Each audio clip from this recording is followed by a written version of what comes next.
This is Father Bonaventure Chapman. And I'm Father Joseph Anthony Kress. And welcome to Godsplaining. Thanks to all who support us. If you enjoy the show, please consider becoming a monthly make a monthly donation on Patreon. Become a patron, you should say. Be sure to like and subscribe to Godsplaining wherever you listen to your podcasts. This is a very exciting episode. Not just is it a Guestsplaining episode, but it is a Jesuit-splaining episode because we are welcoming with us here Father John Brown, S.J., member of the Society of Jesus. Father John, welcome to the show. Thank you both for having me. It's a great pleasure to be here. Oh, it is a real excitement. I have to give a little background on what's going on because I think it was, I certainly first saw you, I think, when I was with Father Joseph Anthony doing a live splaining, and down in the comments section there was an SJ, and I got so excited. I just remember seeing that in the corner, going, "Oh my gosh, there's a Jesuit on! This is great!" And then you were fist pumping too, and it got really exciting. So we started, and so we've seen you on a few of these times. We thought, you know what? We need to have. I've been looking for a Jesuit to come on the show and talk because one, the Dominicans Jesuits have a sort of traditional rivalry with each other, and two, some people have been saying bad things about the Jesuits, and some people might be confused about what Jesuits are up to, and some Jesuits might be confused about what they're up to. So we thought we'd bring on an expert from the Jesuits, Father John Brown, to speak to us. Listen, I really, really appreciate it. Also, I need to tell you both that my administrative assistant, Elizabeth Rizzo, thinks y'all are the greatest, and she couldn't believe that I was going to be on your show. I kept trying to explain to her what a big deal I am and that she needed to just get used to it. Yeah. But I think she still got stars in her eyes when she thinks about Godsplaining, so that's great. Wow. Anything we can do to help give you credibility, we're here to support as well, you know? Right. This might open up a sort of like sub-splaining thing. The Jesuit splaining is kind of a monthly or a bi-monthly sort of thing. We'll see if it goes. Right. So Father John, if you could just explain a little about yourself to the folks, how long you've been a Jesuit, where you're from, and what you've done as a Jesuit a little bit, and then what you're up to now, just to get a context to you, and then we'll talk about some pros and cons. Sure. Born and raised in South Louisiana in the Cajun part of the state. Joined the Jesuits in the year 2000 when I was in my early 20s. The Jesuits have sent me all over. I've been, down in Belize, in Mexico, in Bolivia, in Iraq for a little while, in Ireland for a while. So I've really been all over and done a whole lot of different things, which is the Jesuit way, especially in your first couple of decades in the Jesuit. Usually they have you do all kinds of stuff. And it seems like I'm kind of, for right now, at least according to my superiors, settling down in New Orleans, Louisiana, which is not that far from home. It's nice for me. Working at Jesuit High School, I think the best high school in the world, certainly, but I'm the president here right now. Oh, that's great. That's great. And it is interesting. Dominicans, it's going to be impossible to avoid these comparisons, but the Dominicans, our formation is shorter than the Jesuits. The Jesuit formation is like a year. Is it 2 years of novitiate, or is one? It's 1 year. So we have 2 years of the novitiate. Okay. We'll study philosophy for about 3 years. Most of us do a period what's called regency for about 3 years, which is often teaching in a high school. I taught in Tampa, Florida, for a couple of those years, and then one of those years I worked at a parish down in Mexico. We'll study theology for another 3 or 4 years. Get ordained, and then continue our work in some kind of way. Then we have an extra year formation after, let's say, 15 or 16 years as a Jesuit. We call it tertianship. It's like the third year of your novitiate, where you go back and you do the 30-day spiritual exercises for the second time, work in new places that you might not fit in real well, but they want to just sort of test you and for you to test your vocation and continue on. Yeah, this is the Jesuits have there's this military model to them, but not only in the kind of structure and organization, but also in this sense of pushing you to the extremes, it seems. Right. I mean, if you describe that to most Dominicans, we just wither. Like being sent to all these countries, and the idea of pushing you to extreme, you might say, like, you mean going defending more theses? Does that mean you pushing more to extreme intellectually? And you're like, I mean going here. Yeah. So the distinguishing characteristic of the Jesuits should be obedience, right? So often Jesuits are put in places where the only reason you'd be there is because you are obedient and you believe that God would want you to be obedient, and so you do what you're asked to do. And that the Jesuits often call this either an experiment or a probation, where they really want to test you and see what qualities you have that would make you most effective in whatever apostolate you'll be assigned to. So because we're going to, receive our orders from our superiors, they really want to know what they're working with, and so they push us to the limits in a lot of ways. Yeah. I think everyone's becoming sort of jealous at this point, but we all know ourselves. There's different kinds. Now, I have to say, and Father Joseph, I'm sure Joseph Anthony will jump in with his own Jesuit thoughts on this as well. But the jokes, of course, are important. Here's an opening question before we get to the kind of meat of it. There are a lot of Jesuit jokes that Dominicans tell, sort of things, or like these kind of things. Yeah. Do Jesuits have jokes about Dominicans? And if so, what are they? I've got about 30 or 40, which... Are you serious? I've got tons of them. That's Father Joseph Anthony, do you know, have you ever heard of Dominican jokes from Jesuits? I have never. Not from the Jesuits. No. I just... okay, well, you all give me one first. You all give me one first, and I'll give you one. There's one. So the classic one, of course, I think I've mentioned this before, is the Dominicans were founded to get rid of the Albigensians, and Jesuits were founded to get rid of the Protestants. When's the last time you saw an Albigensian? Right. Yeah. That's the kind of that's a classic, right? Like you know the one about the triumphalistic, like back pattery on. You know the one about the Franciscan and the Dominican and the Jesuit that go to play golf. Are you aware of this? No, but I should know this. No, but I'm ready for it. Go for it. They go to play golf, and there's a group of men in front of them who are really slow at getting to the first, even getting through the first hole, and they're all wearing sunglasses and kind of moving around in an odd way and swinging the clubs but never hitting the ball. And so these three priests assume that these men are drunk, so they go to the clubhouse to complain.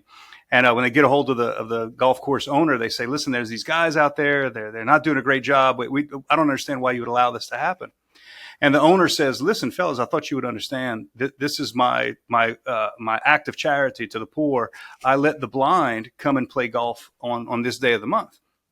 Well, immediately the Franciscan says, "Oh my goodness, this is fantastic.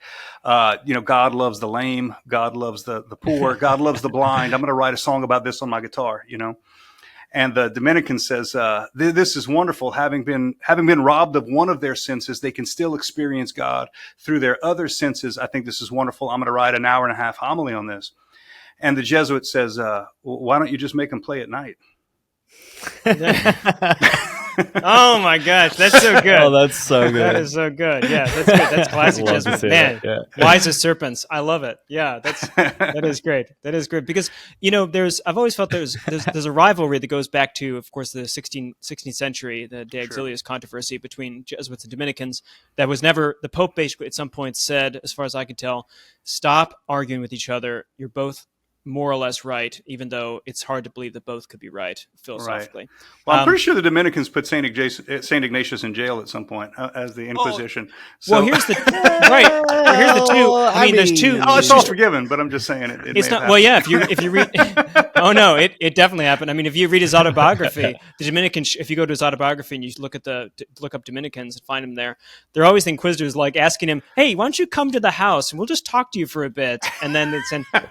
But of course, yeah, it's a trap. Exactly. But of course, it is definitely a trap. I mean, Saint Ignatius, of course, thinks quite highly of Saint Dominic. 100%, absolutely. So he's just skeptical of some of Saint Dominic's sons, I suppose. Because Saint Ignatius, of course, reads the life of Saint Dominic and Saint Francis and thinks, "Why can I not be like these men?" And he talks about Saint Dominic's. Yeah, and even at the end of his life, he's talking. To this day. Yeah, exactly. Yeah, it's the inspiring thing. But we're going to get to the inspiring parts of the Jesuits here, with especially Saint Ignatius, who is where is there? He's got there's my spiritual exercises. He's fantastic. When I was a college student, I picked this up. What have you? He's been around for a while. But maybe we should start with. It's possible that there's some people listening who have said or think maybe some, are skeptical of the Jesuits. What do you think? What do you think people like? What is it about the Jesuits in America, maybe, or just worldwide, that you think people might have reservations or things about? And what do you make of those? Yeah. Well, I'll tell you right away. I apologize for any bad thing any Jesuit has done. Right. So There you go. there are. There's no there doubt we go. about it. There are Jesuits that have missed the mark and are missing the mark currently, and I might be one of them. I don't know. I think that you're gonna find some imperfect Jesuits. There's no doubt about it. And there are 16,000 of us, so there's a lot of opportunities for Jesuits to miss the mark. And I think that, often because our formation is so long, it often means that we're well qualified for positions that where we can do a lot of good, but also do a lot of bad. And so you're going to see a lot of attention given to Jesuits. I actually find that we're not that different from, if you want to talk about just like the divides, the things that make us. The divide in the country, for example, is represented in the clergy in America, and that also includes the Jesuits. And so I find it to be a similar kind of a divide there. I also think that the Jesuits are often put in places like in the margins, right? They're asked to go out to places where there aren't a lot of other people, a lot of other Catholic priests doing the same kind of work. And so you find Jesuits kind of making a lot of the mistakes first, right? So this is historically true with, if you think about the Jesuits in China, for example, and the Chinese rights controversy. The Jesuits down in Uruguay and Paraguay, working with the indigenous populations down there. The Jesuits in North America, Canada and in New York State, and those places where they're doing their very best to understand the cultures that they're in, trying to figure out what is essential, and then trying to minister to those people on their terms the best that they can. And that makes them enemies of the state a lot of times, and enemies of other orders maybe sometimes, and sometimes we shoot ourselves in the foot and do the wrong thing too. So I think we have like a long history of that kind of work, and people remember that history. And sometimes it's remembered well. I think today the Jesuits have been vindicated in a lot of the examples I just gave. Yes. I don't imagine that the Jesuits will be vindicated in the future for everything that we've ever done wrong. So I'm not suggesting that, just give us time. But I think that there just are a lot of Jesuits who are going to be in that sort of experimental realm of where the faith meets the culture. That means we're going to have a lot of mistakes. Yeah. But also I would just say, try not to judge the Jesuits, 16,000 of us, based on the one or two that you can name. Yes. Yes, right. Yes. Right. Well, that brings up something that I was about to ask you is 16,000 Jesuits internationally. I think you are still the largest single religious order in the Catholic Church. For men. Yeah, that's right. Yeah, male religious. So the largest, you're the behemoth in that sense in the Catholic Church. And but there is kind of this like maybe a colloquial understanding or talk about, Jesuit formation is very kind of individualistic. Like the Jesuit is formed as an individual. You just parachute them into a rainforest and they're off and running, and they go do their things. And it's that kind of militaristic, very kind of individual formation to go and do these very intense and demanding types of work, whether that's in administration or, on the margins like you spoke of. Right. How does that kind of play? Because we're, as Dominicans, we're coming from a very monastic formation, right? We have this kind of understanding of a shared life together. Do you think that is, does that understanding of the individual Jesuit, does that play into some of this? And how does that how do you deal with it when there's so many individual Jesuits who are off doing their own thing, but yet they're carrying the name of Jesuit and kind of. So I would say that we're never really off doing our own thing in any real sense, right? So there are, like I said, I think that the sense of obedience is supposed to be this characteristic. Like everyone knows that the Franciscans are supposed to be poor, everyone knows that the Jesuits are supposed to be obedient, right? But that sense of obedience is often that you've received orders and that you go and then carry them out to the best of your ability. And it may be in situations where you don't have a lot of supervision, but you definitely had a mission given to you, right? You definitely had someone say, I need you in this place doing this thing. And then when you get there, you figure out what to do on the ground. I think before modern means of communication, that was very, very true. I think today it's more, I think more what you're seeing maybe where you think that people are acting individually, it's more, I think that's less so today. I think right now we get a lot more communication. There's a lot more, we hear orders a lot more often than we would have heard them, the orders from our superiors. We hear those things a lot more often than we might would have heard them 100 years ago, Yeah. I think, and Father John, that point about the on the margins, and therefore the kind of taking risks and experimenting for the greater good, and trying to do the best you can in difficult situations. Right. I think that really is important. That is important to remember the context of so many Mm-hmm. Jesuits, because you're the tip of the spear. I mean, in a lot of things, yeah, I think Yep. geographically that's true. Yep. Culturally, that's true. Yep. Even academically, you'll find Jesuits who are studying secular subjects who are really on the margins there of where the faith and kind of a Catholic anthropology meets some of these of these disciplines that have really not been. We haven't been doing them in a very Catholic way, and all of a sudden you have these Catholic priests who are doing them, right? So sometimes you'll see some friction there as well. Well, I think it's like we had recently the reconnoitering, a wonderful word, the reconnoitering the promised land, and in the sense the Jesuits are doing that, whereas say Dominicans, I mean, it's not like we're just repeating ourselves over and over and over again, but you can be that with Thomas. Really, sometimes we're running over well-trod kind of areas and working those pure, the kind of deep grooves of the cart path of the church. Whereas the Jesuits oftentimes are going ahead and chopping, kind of chopping the way, making clear the path and looking at what's around there and stuff. And that is true in all those areas. That means it gives us a context of being a little more like, now remember, these guys have a brief to go out there and experiment a little bit. And the obedience is, I suppose, what the idea is, that you could draw a Jesuit back immediately. Ideally, That's is if he's going too far, the obedience ties into that to say, stop that, you're pulling out now, because this turns out we just don't trust you in here, or this is not going the way we thought it would go, and let's get you out, that kind of thing. So it's like experiment and obedience together. I think that's true. I think there's also something that you all could tell me if I'm seeing this the wrong way, but it seems to me often that the Dominicans I've known, and I've been friends with several, right, that they often come in armored with a really good sense of, sort of Thomistic logic, and there's a kind of like an intellectual plan to engage the world that is that all of its scaffolding and everything really kind of hangs onto metaphysics. And so Jesuits should be versed in this, right? So Jesuits are supposed to be able to hang in those conversations. Jesuits are also going to constantly ask the question of like, well, what are you moved by?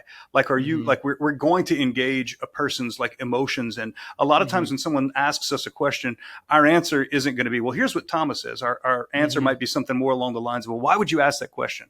What's gotten what's got you thinking about this? What do you think that this is the good spirit calling you to engage this question this way? Or do you think maybe there's something else? So we turn to spirituality a lot of times much quicker than a lot of Dominicans that I've known who are much more likely to say, like, look, here's the facts. And the facts don't care about your feelings as much, right? So here's all the facts. And then let those facts inform your feelings.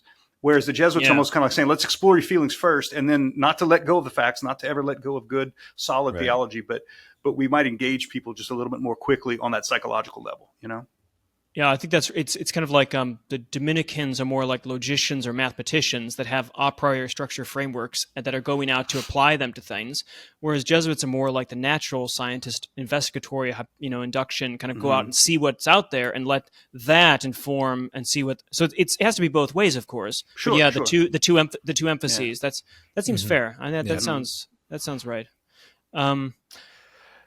Yeah. I mean, the other thing that as we're having this discussion and you're kind of painting the picture of the kind of like mirrored image of each other, not contradictory, not like kind of scattering, but they're definitely a mirror image where I think the Dominicans start intellect and kind of go through it, and the Jesuits kind of start asking those emotions and seeing what the kind of soil is that we're dealing with and building up. But that aspect of going on the margins and kind of, I really believe this, like going back to Ignatius, that kind of missionary drive from the very beginning that is present in the Jesuits and Ignatius and the beginnings of the order. Right.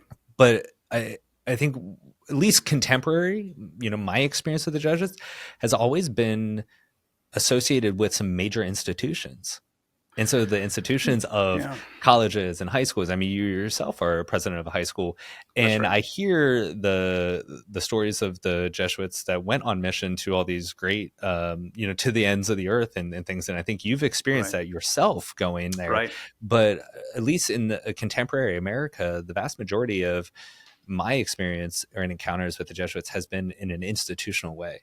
So Right. with this missionary push, why has it always been kind of, I don't know, calcified into these institutions that bear a Jesuit name or identity, or maybe at this point we should just say just a heritage? Yeah. So I think it kind of mirrors the secular concept of like having an entrepreneurial spirit, right? That you have these great men who go out and set out to be in those places and then to build something.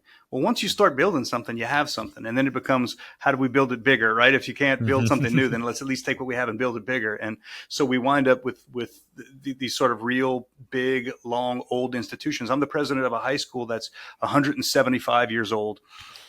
We have, Let's go. 1,250 young men, are about to start school here this year, and well respected in the city, well serving the city very, very well. The mayor, these kind of people often come from our ranks, as our graduates, and it's hard not to see that as sort of like, if there's no frontier right in front of us, we're at least going to just try to go up, right, and get bigger and bigger. So that often happens, and then produces these big institutions. It also leads to some kind of strange things happening. Like, this is not true about the high school that I'm at, but a lot of our institutions wind up as the Jesuits, as religious men in the United States, the number of us have shrunk. It shrank. For the Jesuits, we shrank, and our institutions were getting bigger. We've asked more and more lay people to help us do what we do. They often come in with having been professionalized, having been taught how to do what we do first by the world, right? And so then they come in, and many of them have been great and have bought into what we're all about. But the shape of our structures start to mirror the secular world in a lot of ways. So I'm thinking like of our universities, for example. Yeah. You can trace back a lot of the problems in our universities. You can trace them back often to our universities doing their best to keep up with the big secular universities. So we have each department might look a little bit more autonomous than you would expect, and they don't always hire and fire for mission the way you would expect. And even with the Jesuit president of a university, sometimes you see certain departments kind of go off the rails a little bit, and it's a lot harder to call them back because they've got tenure, and that's what they do in secular universities. And so that's been a real frontier that we've been trying to navigate for a while, not always successfely, Well, again, tip of the spear on that. I mean, we're all the Catholic institutions, the universities in America, except for the smaller ones, but the big ones that have been around for a while are trying to navigate how, as the world gets more secular and the culture gets more anti-Catholic in a way, how do you maintain and yet still also become how are you a sign of contradiction that isn't just rejected? Yeah. How can you be that sign of contradiction within society? So I think we're all trying to sort that out. Okay, I want to switch though to the some not that this was negative. The last part was like hermeneutics, like giving hermeneutics on some of the things about Jesuits. And now it's time to really bring out the bells and the whistles and the excitement, which everyone can probably tell from Father John's voice, and just seeing him in person. This is a mensch. And so I mean, you look like you must be like 6'8" or something. I don't know. Maybe it's but I believe that. So most religious orders, come and go. The majority, they're kind of like businesses. They're around for a time to serve a particular need, and then they go away. I think it's similar with religious orders. Charisms are brought up in the church, and then they might go away because of lack of faithfulness to them. Or they might go away because that charism is no longer needed. I mean, I think I know if maybe like there are some charisms in the Hospitallers and the Knights Templar and stuff that maybe you could make a case for it today, but maybe not. Yeah. But like Dominicans are aiming at truth. And truth, it seems to be, is always, whether we're successful at teaching or not, it seems like something the world at least needs. Franciscans are aiming at something. I think it's poverty. The poor. Yeah, we'll go with the poor. And the poor, and Christ promises that charism is always going to be around, because he said always going to be with you. That's right. So the Jesuits are still around. You're still the biggest one. You're not. I mean, it's not likely. It's hard to imagine a world without Jesuits. It's possible, but it's hard the church existed for 1,500 years without us. So I guess in some ways with Dominicans too. I should be able to imagine this, even if I can't. Yeah, exactly. But imagine. So what is it distinctive about? What is it about the Jesuits? Do you think from the inside that you find like this is this is great. The Jesuits have really added Yeah. either St. Ignatius or the pattern, either by prayer or by whatever. What is the charism that you think that this is a flowering of the Christian gospel in this particular way? Yeah. Okay. So I think that when it starts off with, think of the motto of the Jesuits, ad maiorem Dei gloriam, right? For the greater glory of God. This is referring to how we make choices in the world. When we look around at the world, at all the things that the good choices that we can make, right? That take all the sins and they're out of the question. We're not going to commit any sins. They're just good choices for us to make. How do we choose which one, right? And so we always choose that which glorifies God more. Well, that's going to change with nearly every context, right? So I think that what that means for the Jesuits is that we should be able to flourish working in a parish or a school or a retreat house or out on the frontier speaking with indigenous peoples who've never heard of the gospel before, or working in politics or astronomy, or we should be very, very universally applicable. The spirituality that we have ought to catch us on fire and make us excel at really anything that we can get involved in. And I think that this is still happening, right? So we've got some young Jesuits working on the border in McAllen, Texas. We've got a Jesuit who is the national chaplain for Focus missionaries, right? The ones who work in at universities and whatnot. We have Jesuits who are in high schools and universities. We have Jesuits who are chaplains in the military. So all of these things become things that we should be able to do because of this sense of St. Ignatius Loyola, that really anywhere we are called, we're going to be willing to say yes. So that could mean any place the church needs us. So I think that's a major one. I would also say that the wisdom of St. Ignatius Loyola is just superb. It's absolutely the saint. I feel like the saint for this time. We have so many of his writings. He's the most. He was the most prolific letter writer during his lifetime. Like, he wrote more letters than anybody else. So we have access to his thought. We have access to the way that he saw the world. That is rare for saints, that we often just, we can name 2 or 3 kind of anecdotes or maybe even some hagiography that might have slipped in there. But with St. Ignatius, we know what he thought. We know what he meant. Yeah. We know where he was trying to get us to go. And that there's so much there to draw from, both personally. I can tell you, as a priest, I don't know where I would be without St. Ignatius. And I can only think, man, the church can use some of this too, right? The church can really dip into this as well. What do you think would give us top like 1 or 2 or 3, wisdom gems from St. Ignatius that we ought to just know? So how about the discernment of spirits, right? The discernment of spirits. Very often, we can imagine that our intellect is going to drive all of our decisions, but that's just not always true, right? Often we just feel pulled or repulsed or something like that. And a way to discern those spirits and say, look, I find this repulsive, but that's bad. I shouldn't find it repulsive, or vice versa. I find this repulsive because it's God helping me avoid it. Being able to figure out who is on my shoulder whispering in my ear is a fantastic, and there's a science to it, right? There's a way to do this. There's a science to it. I love the way that St. Ignatius always thinks of the soul as something which can be bettered, right? We never just say, oh, well, that's what I am. That's who I am. That's what I'm like. I have these idiosyncrasies, and that's how God made me.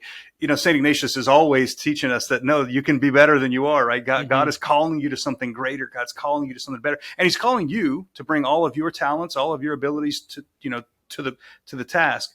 But you can absolutely perform exercises, spiritual exercises that can help build you up and make you in the kind of shape that you need to be. And with the help of God, with the grace of God, you can be that saint that God wants you to be. I just think that's a fantastic message of hope. I think an emphasis on studies where that we would use our intellects in such a way that would glorify God as well. I think all those things are all what the church needs in a lot of ways. Yeah. No, Father, I remember when I started to discern the Dominicans, like one of the things that was like the nice little comfort weighted blanket for me in my vocation was the fact that I looked at the 800-year tradition of the Dominicans, and there was a laundry list of saints. And it was very apparent, like, if you surrender yourself to this life, you live this life in its fullest, you will get to eternity. You will be saint. And it was a proven way of life. And I look at the Jesuits and I see something very similar through the list of saints that have SJ after in the name, and then the tremendous amount of religious that are inspired by Saint Ignatius and his spirituality that have formed their own congregations or things like that, that they too have been enrolled in the in the book of life and eternity. Right. So when you look at that, is there another saint that inspired you, or another Jesuit, when you looked at the history of the order, that where you're like, oh, this is inspiring to me to continue to pursue this spirituality, this vocation, and to like really surrender myself to this, when you look at that kind of patterned way of life in that way? Yeah, I mean, it's hard for me not to stop the list once I start, but I'll tell you everything from men like Miguel Pro, who just understood in the midst of a government oppression that Christ was king. From men like Pierre Favre, who understood the spiritual exercises in such a way that even Saint Ignatius Loyola said, "This guy's the best at giving the exercises." Men like Francis Xavier, who were just absolutely out there. Still tethered, to the heart of Christ and unable to get away from that, but in a stranger in a strange land in every way, and that everywhere they go, the Jesuits are often not often, they always are. There are always stories of martyrs. Like, it's hard to find a place where there weren't Jesuits martyred. Absolutely. And to me, if these men had been formed by their spirituality, by by Ignatian spirituality, had been formed to the point where they could give their life. I just want that too, right? I want whatever that is. I want that, whatever that is. Please give it to me. Please give me the very same spirit. And another thing too, that the Jesuits often, and the saints that you're going to encounter in the Jesuit order, many of them, and I think it's because of Saint Ignatius, many of them are men who are reformed, right? So if you look at the discernment of spirits, Saint Ignatius is not the only one who wrote a list of rules for discernment of spirits. But St. Ignatius is, as far as I know, the only one who ever wrote a set of rules coming from the viewpoint of a deep sinner, right? Of a really bad sinner, where other saints will say, hey, if you want to go from good to great, this is how you discern the spirits. St. Ignatius says, here's how you turn your life around, right? Here's how you discern the spirits and turn your life around. Because he knew this. He knew this firsthand. And so I think that that's also the sort of thing that produces a lot of our saints are guys who were reformed, who turned away from some other kind of lifestyle to be able to embrace this. And I think that's fantastic.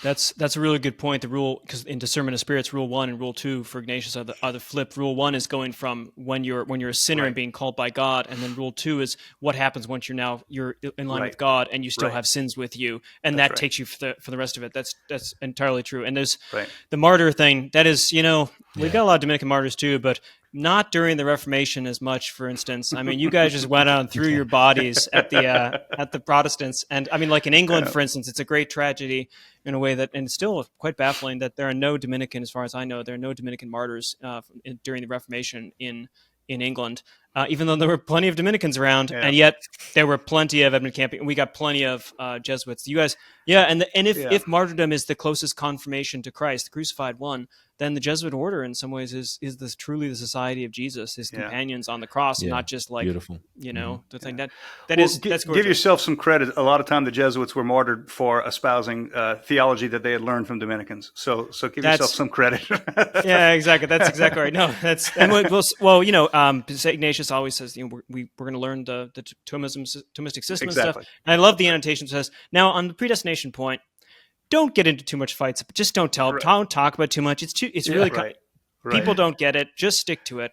So it's and I think he also says if they're on this side, go ahead and just introduce a few other ideas, and if they're on that side, introduce the opposite. Like don't let anybody else go to an extreme. Without you kind of balancing it out with just good solid theology. So he's trying to the Catholics and I mean the Calvinists and the Arminians. He's trying to fight against both those. He's with the sort of virtues and the mean thing. That's great. Gosh, Father John, we could talk for hours with you about this stuff because I hope our listeners have gotten a sense of like the passion, the power of the Jesuits, and the passion that you have for this beautiful charism and what you're doing down in New Orleans, and especially you're forming these young men. 1,200, you said you've got 1,200. I think we're going to start the new year with 1,240 something, 1,241, 42.